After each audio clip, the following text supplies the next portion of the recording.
ሰላም ሰላም።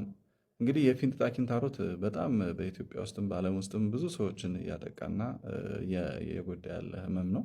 ኪንታሮትን እንዴት መከላከል እንችላለን የሚለውን መልእክት ለማስተላለፍ ነው። አንደኛ በቂ ውሃ መጠጣት። በቀን ሴቶች እስከ 2.5 ሊትር ውሃ፣ ወንዶች እስከ 3 ሊትር ውሃ እንዲጠጡ ይመከራል።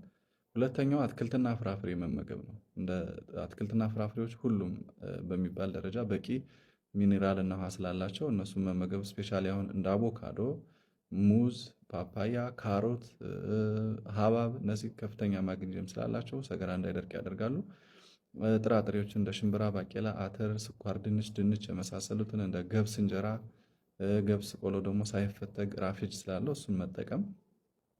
ፕሮሰስድ የሆኑ ምግቦችን ደግሞ እንደ ቺፕስ፣ አሳምቡሳ እንዲሁም ደግሞ ቦምቦሊኖ እና የተጠባበሱ ምግቦችን ፋስት ፉዶችን ጥሬ ስጋን ጨምሮ ማስወገድ ያስፈልጋል ማለት ነው። እንዲሁም ደግሞ ፓስታ፣ ነጭ ሩዝ ማስወገድ።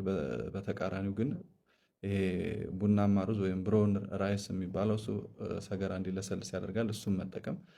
ሌላኛው የአካል ብቃት እንቅስቃሴ ማድረግ ነው። በሳምንት እንግዲህ 4 ቀን ለ30 ደቂቃ እስከ 40 ደቂቃ ኤሮቢክ ኤክሰርሳይዝ ማድረግ። አቅሙ የሌለን ደግሞ በሳምንት 4 ቀን 40 ደቂቃ ወክ ማድረግ። እንደው ቤት ውስጥ የምትውሉ ሰዎችም ደግሞ ስትተኙ ብቻ ብታርፉ፣ ከዛ ውጭ አምቡሌት ብታደርጉ ብትንቀሳቀሱ የሰገራ ድርቀትን ማስወገድ ትችላላችሁ ማለት ነው።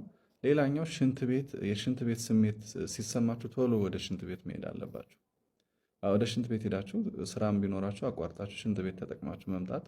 ሌላውና የመጨረሻው ግን ሽንት ቤት ብዙ ጊዜ አለመቀመጥ፣ አለማማጥ። ሰገራ ከሌለ ማማጥ አያስፈልግም። ምክንያቱም በሌላ ጊዜ ሲመጣ ቶሎ ለሽንት ቤት ሄዶ መጠቀም ይቻላል። ያለ ምክንያት አይደለም የፊንጢጣ ኪንታሮትን ወይም ሄሞሮይድን አትፍሩት የምላችሁ።